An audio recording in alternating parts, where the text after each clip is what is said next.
Welcome back to Movie Recaps.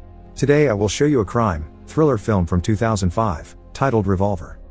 Spoilers ahead. Watch out and take care. After 7 years of confinement, Cockney gambler Jake Green is finally freed from prison. 2 years after his release, he and his brother Billy go to one of the most important casinos in the area with the intention of getting back the money they are owed by the owner, crime boss Dorothy Macha. Ignoring his bodyguard Paul's advice, he allows Jake to join his private game. On the way up, Jake hesitates to take the elevator because of his claustrophobia, but the other bodyguards remind him they must climb 20 floors, so he gives in and takes the elevator while fighting a panic attack. Jake's first bet is on a chip toss against another player at the table, which he loses. But this is on purpose. He's manipulating Macha into a sense of false security, so when he makes the same bet with him, he wins this time. Billy and Jake hurry to leave the casino with their bags full of cash, and on their way out, they're stopped by Zach, who tells them they're in danger and he can help them before giving Jake his card. This time, Jake decides to take the stairs, but before he can even go down one step, he passes out and falls down as the card is revealed to say take the elevator. While Jake is rushed to the hospital, Macha expresses his worries to Paul. Jake must want bigger revenge after 7 years in jail, especially after the incident with his sister-in-law, so Macha orders Paul to hire the best hitman in the business to get rid of him. At the hospital, Jake is told no cause for the blackout could be found at a first glance, so he should go home and rest while waiting for the blood test results. Billy goes to his own house while Jake takes the bodyguards for protection, but all of them are shot as soon as they arrive. The only reason why he manages to dodge is that he finds a card on the floor that says pick this up, so he bends over to do exactly so. He tries to escape in his car, but the driver is shot too. Luckily for him, Zach arrives just in time to save him and take him away. The hitman, Sorter, can't understand how he missed, since he never misses, and theorizes someone must have tipped Jake off. What he tells Macha when he scolds him, however, is that he missed because he had a bad feeling. Meanwhile, Zach takes Jake to meet his partner, Avi, who has somehow put his hands on Jake's medical file. The test results are in. Jake has a rare blood disease that will cause his death within 3 days.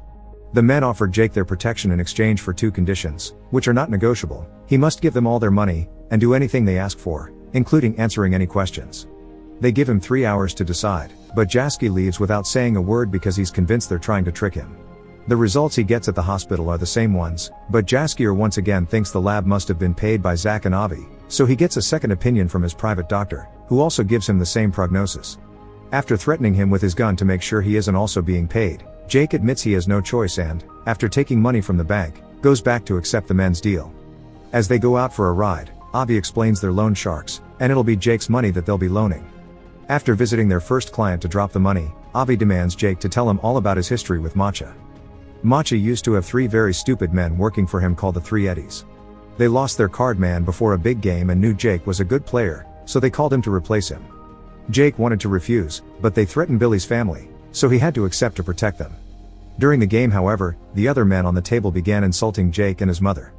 Jake wouldn't accept that, so he started a gunfight. The power went off, the money disappeared, and the next thing he knew, someone dropped his name and Jake was being questioned by the police. To keep him from talking, they threatened his niece and accidentally killed his sister-in-law when she tried to protect her daughter. Jake didn't tell the cops that Macha organized the games and was sent to jail for 7 years. During that time, the Eddies upset Macha in some way which resulted in him using them as concrete. After visiting a bunch of clients, Zach sends Jake to stay at a motel. Meanwhile, Macha and Paul visit crime kingpin Sam Gold, considered the ultimate figure all other crime bosses want to be like. However, Gold never receives visitors, so instead they meet with his advisor, Lily Walker, who accepts to broker a powder deal with Macha. She also reminds him that Gold doesn't like publicity or give second chances. Sometime later, Jake gives Zach and Avi more money before he's asked about his time in jail while playing chess with Avi. Jake had been given 2 options, 14 years of normal time or 7 years of solitary, so he chose solitary. His cell was between 2 men's, a chess master and a con man, that had been there for a long time, and while they never talked to each other, they knew everything about each other.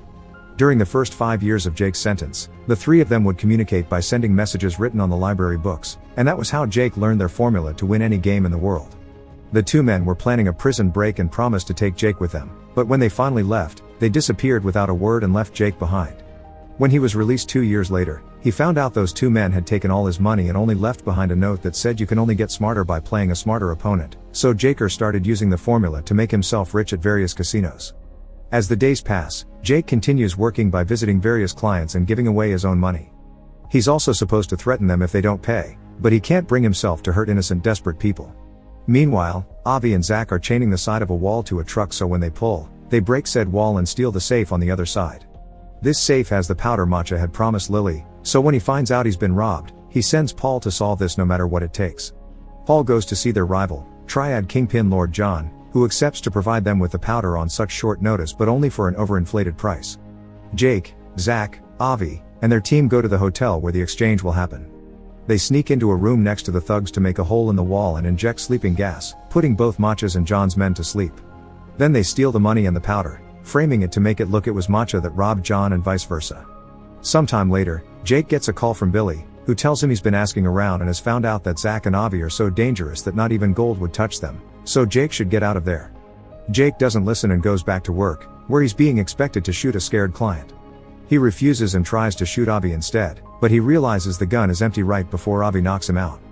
Jake wakes up hours later in the motel and gets a call from Avi saying he's survived his third day so he should get a checkup. After being visited by his niece and Billy, who leaves him a gun just in case, Jake goes to see his doctor, who confirms the diagnosis had been wrong and Jake is fine. He tries to call Avi and demand answers, but Avi only says he'll have to wait. Meanwhile, Paul has been gathering information, and Jake's name has come up as involved in all the problems his men have been going through, so Macha orders him to kill him.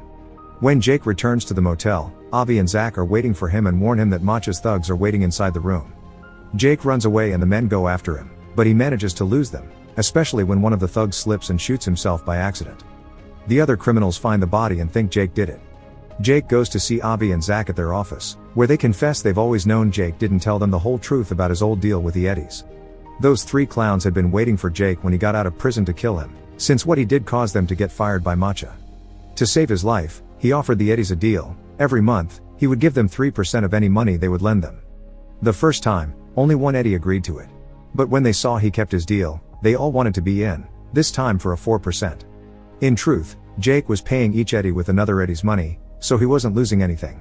It came to a point where they didn't have any more money to lend, so they borrowed from Macha, who quickly became interested in the Eddie's mysterious moneymaker man. After gambling with the formula and making himself rich, Jake chose that moment to take a vacation with his brother and niece, and that was when Macha killed the Eddies for not paying him back.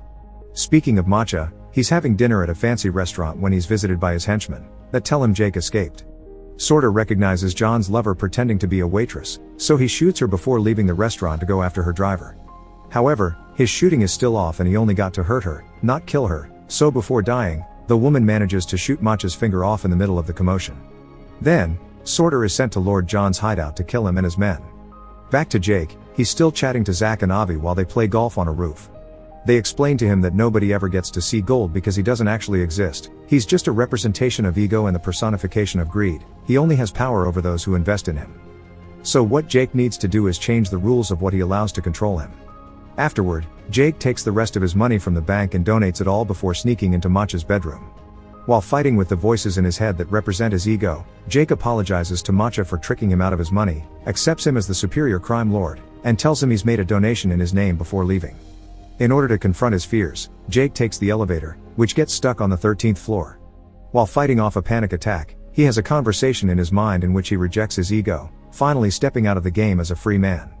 Once the elevator being's working again, Jake reaches the ground floor and finds Macha waiting for him with a gun, driven crazy by his own ego.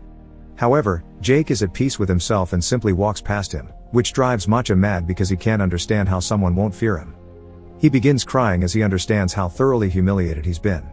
The next morning, Paul brings Macha all the local newspapers for him to see his name plastered all over them. Jake hadn't been lying when he said he made a donation in Macha's name, and now everyone thinks the casino owner cares about the community.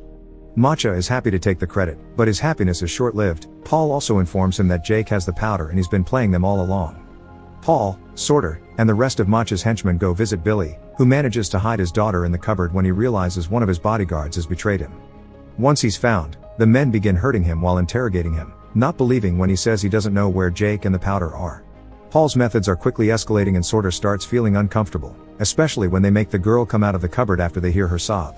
Refusing to hurt a child, Sorter rejects his ego and begins killing his fellow henchmen methodically and effectively, but he makes a mistake at the end and gets killed too. Meanwhile, Macha is visited by Lily.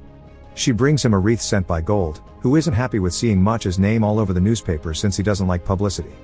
Lily also informs him that Macha's time is over and he won't have a second chance, which sends him into another panicking frenzy. Avi and Zach take Jake and the powder to Macha's casino, where Avi finally beats Jake at a game of chess while confessing the last few details of the story.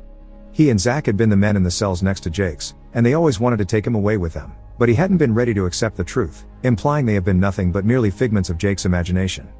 Unfortunately, he doesn't have time to come to terms with this because at that moment, the casino's bodyguards come to take him to see Macha, who has the girl with him. After dropping the bags of powder on the floor, Jake tells his niece everything will be fine, which drives Macha mad because Jake is still showing no fear even when he's pointing his gun at the child. Humiliation causes the ego voices in Macha's mind to reach the conclusion that Jake can't hurt a dead man, so he puts the gun against his head and shoots. Make sure to subscribe and turn on notifications so you can watch more videos like this. Thanks for watching.